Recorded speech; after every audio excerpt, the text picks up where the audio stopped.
आऊ केही क्षण मेरो नजिक आएर बस अनि मेरो नजरमा नजर मिलाएर हेर। आऊ केही क्षण मेरो नजिक आएर बस अनि मेरो नजरमा नजर मिलाएर हेर।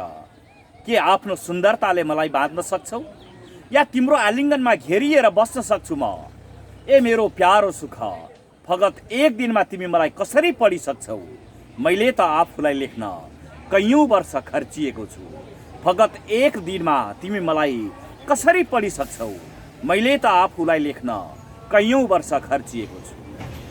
हजुर, नाट्यकर्मी दाजु जीवन कुइकेलका काव्य शब्दहरू सापटी लिँदै लिँदै हामी साहित्यको डबली कार्यक्रमको ढोका उगारिरहेका छौँ। प्रिय दर्शक एवं श्रोता मित्र, हिजो अस्ति जस्तै उसरी नै हामीहरू स्रष्टाहरूका शक्तिशाली सिर्जनाहरू लिएर उपस्थित भइसकेका छौँ। आज पनि म यहाँहरू समक्ष केही कविता, गजल र मुक्तकहरू पुर्याउने कोसिस गरिरहेको छु। सबैभन्दा पहिले एउटा अनुदित कविता म यहाँहरूसम्म पुर्याउँछु। जस्तो कि राजनीतिका धेरै विद्यार्थीहरूलाई थाहा छ कि आज कार्ल मार्क्सको जन्म जयन्ती हो। त्यही कार्ल मार्क्सको जन्म जयन्तीका सन्दर्भमा अमरगिरी, अग्रज साहित्यकार अमरगिरीद्वारा अनुदित र स्वयं कार्ल मार्क्सले नै लेख्नु भएको कविता म यहाँहरूसम्म पुर्याउन चाहन्छु। त्यो कविताको शीर्षक रहेको छ हामी जिउने छौँ। कठिनाइबाट खाली जीवन मेरा लागि होइन। कठिनाइबाट खाली जीवन मेरा लागि होइन। होइन, मेरो आँधीमय मनलाई यो स्वीकार छैन। मलाई त एक महान लक्ष्य चाहिन्छ। मलाई त एक महान लक्ष्य चाहिन्छ। त्यसका लागि जीवनभर सङ्घर्षको अटुट सिलसिला। ओ कला, तैँले खोल मानवताको धरोहर। ओ कला, तैँले खोल मानवताको धरोहर। आफ्नो अमूल्य कोषको ढोका मेरा निम्ति खोल। आफ्नो प्रज्ञा र सम्वेकको आलिङ्गनमा अखिल विश्वलाई बाँध्नेछु मैले। आऊ हामी कठिन र सुदूर यात्राका निम्ति निक्लौँ। आऊ हामी कठिन र सुदूर यात्राका निम्ति निक्लौँ। आऊ, किनकि हामीलाई स्वीकार छैन निरुद्देश्य लक्ष्यहीन जीवन। हामी उड्दै र कलम रगड्दै उत्पीडन र लाचारीमा जिउने छैनौँ। हामी जिउने छौँ आकाङ्क्षा, आक्रोश, आवेग र अभिमान सहित। हामी जिउने छौँ आकाङ्क्षा, आक्रोश, आवेग र अभिमान सहित। हामी जिउने छौँ असल मानिस भएर। हामी जिउने छौँ असल मानिस भएर। हजुर, यो कविता मैले कार्ल मार्क्सले लेख्नु भएको कविता, जो युग पुरुषको रूपमा हामी लिने गर्छौँ, त्यसलाई अनुवाद गर्नुभएको थियो अग्रज साहित्यकार अमरगिरीले। हामी जिउने छौँ मैले यहाँहरूसम्म पुर्याएँ। मसँग यति बेला एउटा मुक्तक छ र शब्दद्वारा म यति बेला विराटनगर जाँदैछु। विराटनगरमा हुनुहुन्छ एक प्रखर कवि प्रिन्स प्रमोद ढकाल। प्रमोद ढकालको एउटा मुक्तक म यहाँहरूसम्म पुर्याउँछु। घर के हो, परिवार के हो, घुमी हिँड्ने ती जोगीहरूलाई के थाहा? घर परिवारको दुःख विलासिताका ती भोगीहरूलाई के थाहा? घर के हो, परिवार के हो, घुमी हिँड्ने ती जोगीहरूलाई के थाहा? घर परिवारको दुःख विलासिताका ती भोगीहरूलाई के थाहा? जनताहरू सधैँ नै कष्टकर यात्रामा हुन्छन्। सरकारमा रहेका भ्रष्टाचारका रोगीहरूलाई के थाहा? हजुर, अत्यन्तै सशक्त मुक्तक मैले प्रिन्स प्रमोद ढकालको मुक्तक यहाँहरूसम्म पुर्याएँ। म यति बेला शब्दले काठमाडौँमा छु। काठमाडौँमा एक धरोहर, अत्यन्तै सशक्त साहित्यकार, कवि हुनुहुन्छ र अहिले मैले बोलिरहेको समयमा उहाँ काठमाडौँको कुनै एउटा कार्यक्रममा अनलाइन प्रमुख अतिथि हुनुहुन्छ। अत्यन्तै असल मान्छेको रूपमा म उहाँलाई लिने गर्छु। मलाई लाग्छ बर्बरिकलाई उहाँले माया गर्नुहुन्छ।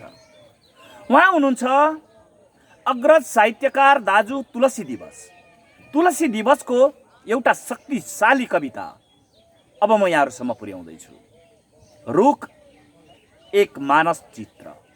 उहाँको कविताको शीर्षक रहेको छ रुख एक मानस चित्र। जहाँ पनि र जब पनि हामी भुइँमा लडेको रुखको मुढामा साना ठुला सूक्ष्म गोल आकृतिहरू देख्छौँ। जहाँ पनि र जब पनि हामी भुइँमा लडेको रुखको मुढामा साना ठुला सूक्ष्म गोल आकृतिहरू देख्छौँ, निश्चय नै हामीले बुझे हुन्छ गहिरिएको खोच र बगेको पहिरो बीच पहाडको ढाडमा एक्लै उभिएको त्यो बुढो रुखले आफ्नो जीवनकालमा पटक पटक पहाड जत्रै अनन्त पीडाको भारी बोकेको थियो। रुखसँग पनि आफ्नो मन र संवेदना हुन्छ र ती आफ्ना जीवनका साना ठुला घटना तथा तिनबाट उम्रेर भित्र बाहिर गर्ने नितान्त निजी मनोभाव र अनुभूतिलाई एक एक गरी मनको त्यही विस्तारित पोखरीमा उठ्ने संवेदनाका प्रकम्पित मौन लहरले अर्धवृत्त र पूर्णवृत्त काला नीला बुट्टाहरूमा रचनात्मक अभिलेख सूक्ष्म रूपले राख्ने गर्दछन्। तर तिनलाई प्रकृतिले आफैले बनाएको अनुपम कलाकृति ठानेर हामी पुलकित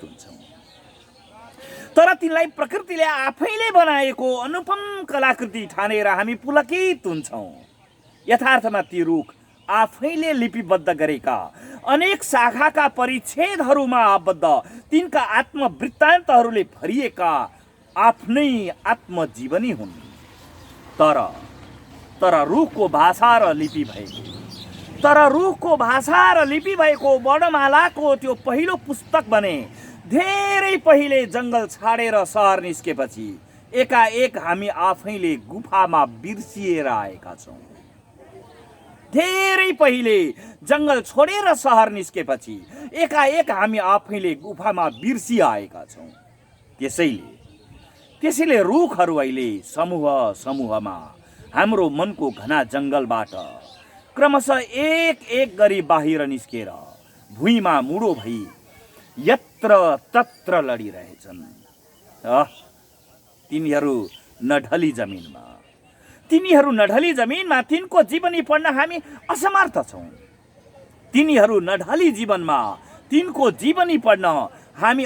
छौँ। र लगातार असमर्थ भइरहेछौँ।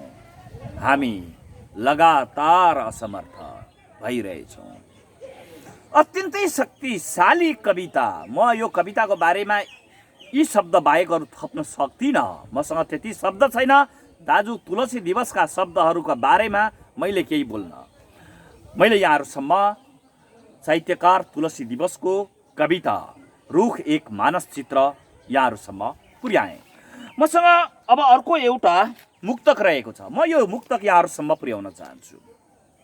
शब्दले म यति बेला विराटनगरमा छु र हुनुहुन्छ दिदी सरिता तुलाधर।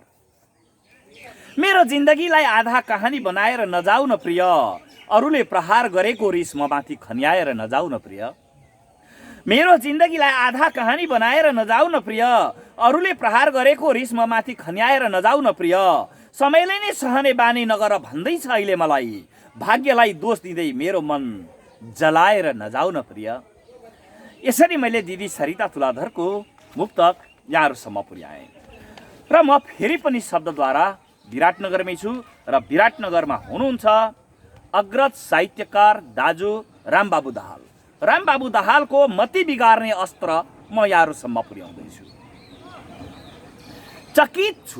चकित भएरै थकित छु, सत्ता शक्तिको खेल सकेसम्म भयानक जेल।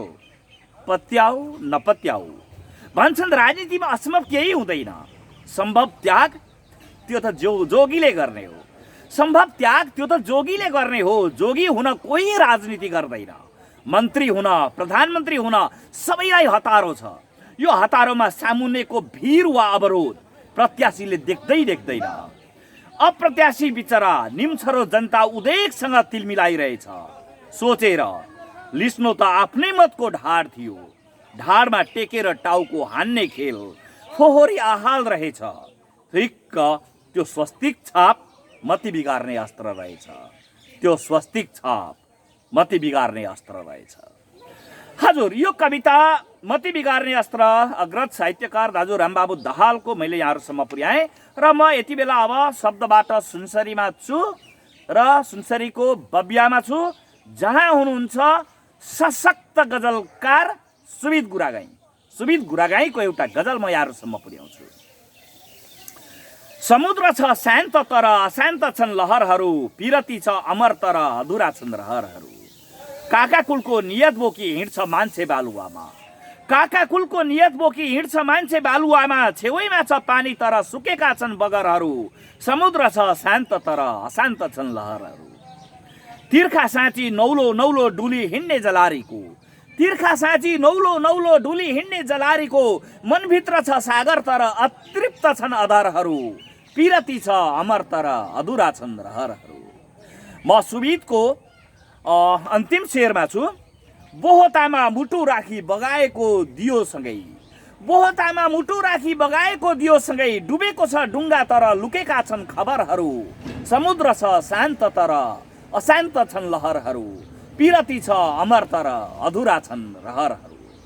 हजुर, मैले यहाँहरूसम्म अत्यन्तै शक्तिशाली गजल सुबिद गुरागाईको गजल, जो सुनसरी बबियामा रहनुहुन्छ, उहाँको गजल मैले यहाँहरूसम्म पुर्याएँ। यसरी स्रष्टाहरूका सिर्जनाहरू वाचन गर्दा गर्दै आजको कार्यक्रमबाट हामीले बिदा हुने बेला भइसकेको छ। कार्यक्रम साहित्यको डबली कस्तो भइरहेछ, तपाईँका अमूल्य सुझाव र प्रतिक्रियाहरूको सदैव अपेक्षा गर्दछु र धेरै धेरै स्रष्टाहरूले यो कार्यक्रमलाई आफ्नो कार्यक्रमको रूपमा लिइरहनु भएको एउटा घनत्व बढिरहेको जुन परिस्थिति छ, यसले म वास्तवमा अत्यन्तै पुलकित छु। भोलि पनि र आउँदा दिनहरूमा पनि तपाईँका सुन्दर सिर्जनाहरू वाचन गर्ने बाचासहित आजको कार्यक्रमबाट प्रविधिमा साथ दिने नितेश गुरागाई सहित साहित्यको डबली कार्यक्रमको प्रस्तोता तपाईँको बर्बरिक भोलिसम्मको लागि ओझेल पर्न चाहन्छौँ। जदौ।